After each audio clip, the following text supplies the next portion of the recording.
Hello friends, welcome to the Tech Listen channel. So friends, today I will talk about the ViewSonic ColorPro VP2776 WQHD LCD.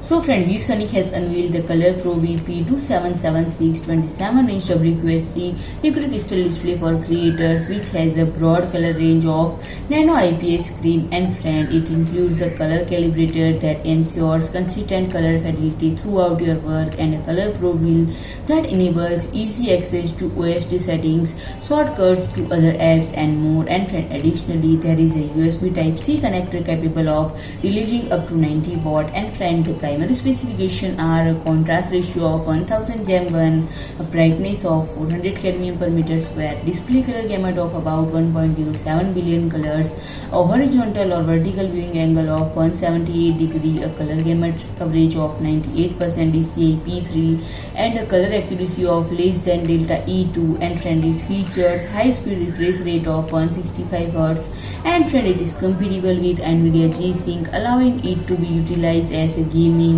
and liquid crystal display. And friend, HDMI 2.0x2 DisplayPort into 1, USB Type-C into 2, micro USB into 1, USB Type-B into 1, USB Type-A into 2, 3.5mm audio output into 1, and 3 watt into 2 speaker output are included in the interface. And friend, the stand features a 130mm height adjustment, 120 degrees swivel, -90 to 90 degree pivot, -3 to 21 degree tilt adjustment, and 100 into 100mm pitch VESA mounted. And friend, the external measurements are 614 mm width, 234 mm in depth, 449.4 to 569.4 mm in height. And friend, it weighs about 8.4 kg. And friend, if I talk about the pricing, it is priced at $799 USD. So friend, if you like my video, please do like, share and comment, and don't forget to subscribe my channel and press the bell icon.